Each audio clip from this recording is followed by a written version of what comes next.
Hello everyone. और आज हम लेके आ चुके हैं आपके लिए गुणनखंड प्रमेय। ठीक है, हमने ये कर लिया, ये कर लिया, ये कर लिया, ये कर लिया, ये कर लिया, ये और ये रहता है, पॉइंट नंबर 6 और 7 रहता है। इसके अलावा बीच में एक आधा कॉन्सेप्ट हमने और भी एक्स्ट्रा भी कर लिया है। ठीक है, तो चलिए फटाफट से ज़्यादा बातें ना करते हुए गुणनखंड प्रमेय की ओर बढ़ते हैं। हिंदी में गुणनखंड प्रमेय क्या कहता है, ये रहा आपके सामने गुणनखंड प्रमेय। आपकी किताब की line as it is quote करता हूँ मैं। हिंदी में गुणनखंड प्रमेय कहता है कि यदि px, मतलब ये px क्या है, px एक बहुपद है। px एक क्या होगा, कहीं पे भी px लिखा हुआ इसका मतलब वो बहुपद है। तो कहता है कि यदि px का घात एक या एक से बड़ा हो। अब ये n greater than n, n क्या है यहाँ पे, n का मतलब यहाँ पे घात है, ठीक है ना, और ये बड़ा है या बराबर है, एक साथ इसको ऐसे लिखते हैं, तो मैथमेटिकली ऐसे लिखते हैं। खैर आगे बढ़ते हैं। कुल मिला के बात ये है कि यदि px का घात एक या एक से बड़ा है वाला एक बहुपद है और a कोई वास्तविक संख्या है। वास्तविक संख्या बोले तो 5, 10 बताया था कल, ठीक है ना, 20, 25 ये शेषफल प्रमेय में बताया था आपको। तो यदि px एक बहुपद है और उसका px एक पॉलिनोमियल है या बहुपद है, उसका जो डिग्री है वो एक या एक से ज़्यादा है, बोले तो घात एक या एक से ज़्यादा है, और a मान लो कोई रियल नंबर है, वास्तविक संख्या है, तो फिर उस केस में x माइनस ए अगर हम कर दें तो x माइनस ए उस बहुपद का गुणनखंड कहलाएगा। क्या कहलाएगा, गुणनखंड कहलाएगा। कब, जब pa शून्य हो जाए। पहली बात तो ये। दूसरा, अगर pa बराबर शून्य होता है, ये कब होता है, जब x माइनस ए px का एक गुणनखंड है। कहने का मतलब क्या है, उदाहरण लेने के लिए मेरे को एक चीज़ की ज़रूरत पड़ेगी, तो मैं इसे यहीं से कॉपी कर लेता हूँ। कॉपी मैं बाद में करूँगा, पहले मैं आपको एक बात बताता हूँ, समझो वो कहना क्या चाह रहा है। प्यारे बच्चों, वो कहना ये चाह रहा है कि मान लीजिए मैंने एक संख्या ले ली 10। 10 से अगर मैं, या 10 छोड़ो आप, मैंने एक संख्या ले ली 3, और इससे मैं और यहाँ पे भाग देना चाहता हूँ 27 को, तो 3 9 27, और यहाँ पे शेषफल कितना आ गया, 0 आ गया। याद रखना आप एक बात ध्यान से कि 3 को हम 27 का गुणनखंड कहेंगे। हम क्या कहेंगे कि 3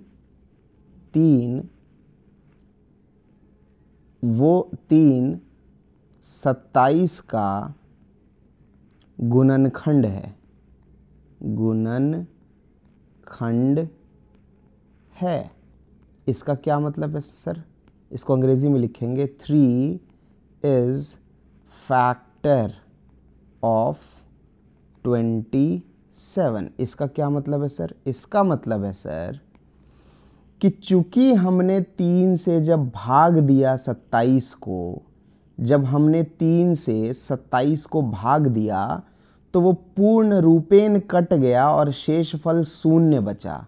तो जब जब किसी भी चीज़ को भाग दिया जाए, किसी भी चीज़ से, जैसे यहाँ पे 27 है उसको भाग दे रहे हैं 3 से, तो मैं कह रहा हूँ किसी भी चीज़ को अगर आप किसी दूसरी चीज़ से भाग देते हैं और शेषफल यदि 0 आ जाता है, शेषफल अगर 0 आएगा, तब हम कहेंगे कि जो ये नंबर है ये इसका गुणनखंड है। अंग्रेज़ी में कहेंगे 3 इज़ फैक्टर ऑफ 27। यहीं पे अगर ऐसा कुछ होता कि अगर मुझे 3 से बोला जाता कि आप 28 को भाग दो, तो मैं 3 9 27 करता और शेषफल कितना बच जाता, 1। अब भाग करना संभव नहीं है आगे, तो मैं बोलता यहाँ पे कि 3 28 का गुणनखंड नहीं है। मैं लिखता नहीं है, अंग्रेज़ी वाले लिखते 3 is not a factor of 28। 3 28 का गुणनखंड नहीं है। तो कोई चीज़ किसी का गुणनखंड कब होती है, ये बात आपको समझ में आ गई कि गुणनखंड होने के लिए जो शेष फल है यानी कि जो रिमाइंडर है उसका शून्य आना बहुत ज़रूरी है।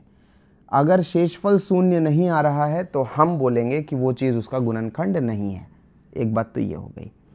अब मैं यहाँ से एक चीज़ उठाता हूँ, एक क्वेश्चन उठाता हूँ यहाँ पे, चूँकि यहाँ पे आंसर 0 आ रहा है ना, तो ये कॉन्सेप्ट को समझने में हमारी सहायता करेगा, इसलिए यही वाला उठाता हूँ। x + 2 है तो यहाँ लिख लिया मैंने x + 2। इससे अपन भाग देते हैं, किसको भाग देते हैं, तो इससे हम भाग देते हैं x³ + 3x² + 5x + 6। x³ + 3x² + 5x + 6, इसको भाग देते हैं फटाफट से। ठीक है, अब मैं ज़्यादा एक्सप्लेन नहीं करने वाला हूँ, मैं भाग दे रहा हूँ। आप चाहो तो आप अपना भाग खुद से भी कर सकते हो, मैं स्पीड में करूँगा इसको। अब ये x² से जाएगा, यहाँ लिख दूँगा मैं x³ + 2x², साइन बदलूँगा माइनस माइनस, ये चीज़ पूरी कट जाएगी, ये वाली चीज़ x³ और x³ कट जाएगा, यहाँ बच जाएगा x²। बाकी की चीज़ें मैं उतार दूँगा चुपचाप से। अब मेरे पास बच जाएगा यहाँ पे x और यहाँ बन जाएगा ये x² प्लस का 2x, ये माइनस ये माइनस। अब यहाँ पे ये कट जाएगा, 5x - 2x करूँगा तो 3x बचेगा प्लस का 6।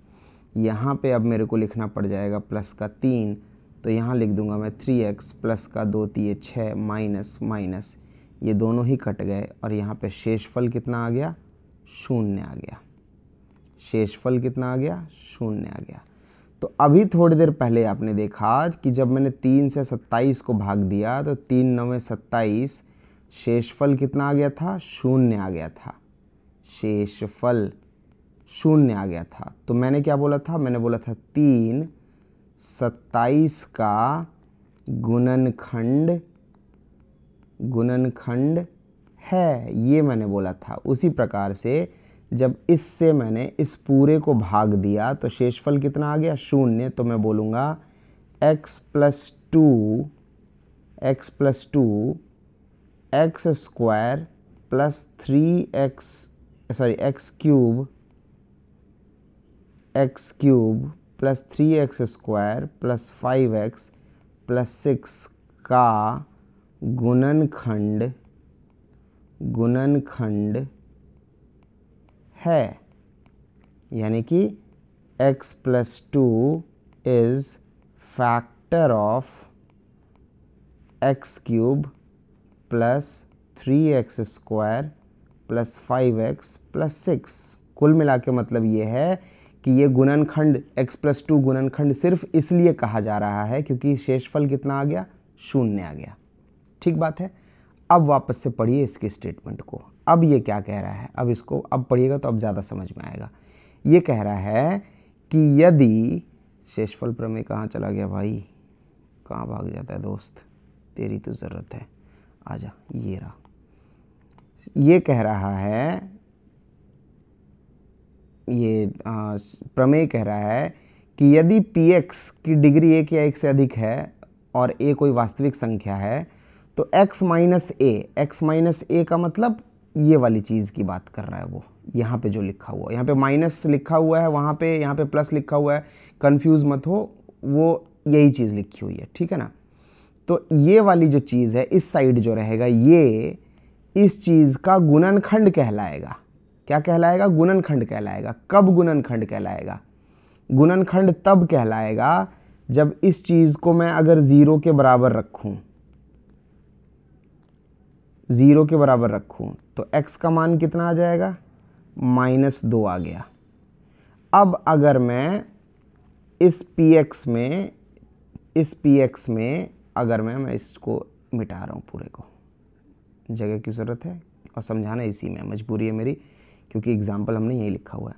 मैं कह रहा हूँ आपने किससे भाग दिया, x + 2 से भाग दिया। पिछले क्लास में शेषफल प्रमेय में बताया था आपको कि बिना भाग दिए अगर आपको शेषफल निकालना है तो आप क्या करोगे, x + 2 को 0 के बराबर रखोगे, x का मान कितना आ जाएगा, -2 आ जाएगा, x का मान कितना आ जाएगा -2। अब आपको क्या करना है, px कितना लिखा हुआ है, px लिखा हुआ है x³ प्लस का 3x² प्लस का 5x प्लस का 6।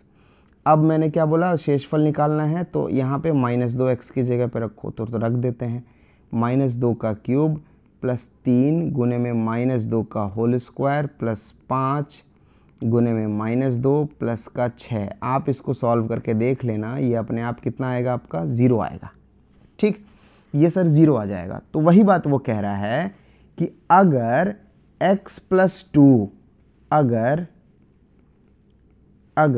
x + 2 px का, px क्या है, ये पूरी चीज़ px है, ठीक है ना। अगर x + 2 px का गुणनखंड है, क्या है, गुणनखंड है, तो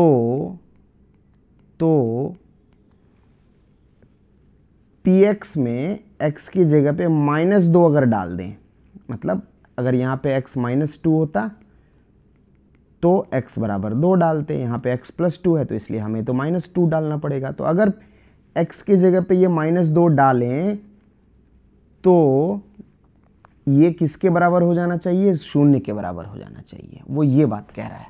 और दूसरी बात वो कह रहा है कि अगर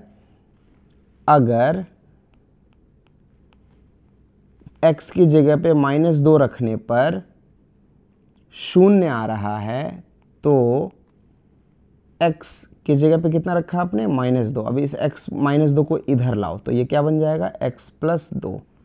तो x + 2 px का गुणनखंड होगा, गुणनखंड होगा, वो ये बात कह रहा है। अभी भी अगर किसी को नहीं समझ में आया है तो आप एक बार और वीडियो को देखिए। वीडियो की खास बात यही होती है कि आप इसको बार बार रिवाइंड करके देख सकते हैं। फिर भी अगर नहीं समझ में आता है तो बिल्कुल मत घबराइएगा, क्योंकि ये टेक्निकल चीज़ है, ये टेक्निकल लैंग्वेज है, इसको मैं ऐसे ही समझा सकता हूँ। अगर मैं एक आधा एग्जाम्पल और लेने लग जाऊँगा तो वीडियो बिना बात में आपकी लंबी हो जाएगी। आप बोलेंगे कि सर आपने टाइम ज़्यादा ले लिया इस चीज़ को समझाने के लिए। जिनको समझ में आ गया है उनके लिए तालियाँ, जिनको नहीं समझ में आया है उनके लिए भी तालियाँ, क्योंकि जिनको नहीं समझ में आया है आप घबराएं ना। अभी हम क्या करने वाले हैं, प्रैक्टिस क्वेश्चन का सेशंस करने वाले हैं। मेरी स्ट्रैटेजी ही यही रहती है। देखो, मैं पढ़ा रहा हूँ इसलिए नहीं कि आपको मैं डायरेक्ट क्वेश्चन करवा दूँ, मैं पढ़ा रहा हूँ कि मैं आपको इतना बुद्धिमान भी बना दूँ कि आप किताब में जो भाषा लिखी हुई है उस भाषा को पकड़ के खुद से समझ भी सको। ऐसा ना हो सके कि कोई लिखा हुआ कुछ है और आपको कुछ भी समझा दे जाए, उस चीज़ के लिए भी समझा रहा हूँ। तो जिनको नहीं समझ में आया वो घबराए ना। जब प्रैक्टिस क्वेश्चंस आएंगे, उठाएंगे हम, तो मैं रिमाइंडर थ्योरम और फैक्टर थ्योरम यानी कि शेषफल प्रमेय और गुणनफल प्रमेय को समझाते हुए भी कम से कम कोशिश करूँगा 4 से 5 प्रश्न जो हैं वो इन दोनों को समझाते हुए 4 से 5 अलग अलग प्रश्न भी मैं रख दूँ, ताकि ये प्रमेय भी आपको क्लियर हो जाए। ठीक बात है। तो ये था ये वाला वीडियो। इसके बाद मिलेंगे आपसे अगले वीडियो में और हम सीधा कूदेंगे किस पे, प्रैक्टिस क्वेश्चंस के लिए। प्रैक्टिस क्वेश्चन कैसे करेंगे, पहले हम एनसीईआरटी को एक एक एक्सरसाइज लाइन बाय लाइन फटाफट से ख़त्म करेंगे, उसके बाद हम आगे बढ़ते चलेंगे, एक्स्ट्रा क्वेश्चंस भी करेंगे क्योंकि हमें आगे के चैप्टर्स भी करने हैं। तो अब धीरे धीरे आपका सिलेबस स्पीड अप होना शुरू हो जाएगा। जैसा कि मैंने कहा भी था कि मैं ये चाह रहा हूँ कि जो कमज़ोर बच्चे हैं और जो तेज़ बच्चे हैं, दोनों ही बच्चे मुझे और मेरी भाषा को समझने लग जाएँ। थोड़े टाइम में मैं 10-15 अगस्त के आसपास तक चीज़ें मैनेज हो जाएंगी मेरे से, उतना समय मिल जाएगा मुझे। मैं विद फेस भी आऊँगा, आपको मज़ा भी ज़्यादा आएगा। ठीक है, तो ज़्यादा बातें ना करते हुए मिलते हैं आपसे अगले वीडियो में। Till then tata bye bye, नमस्कार।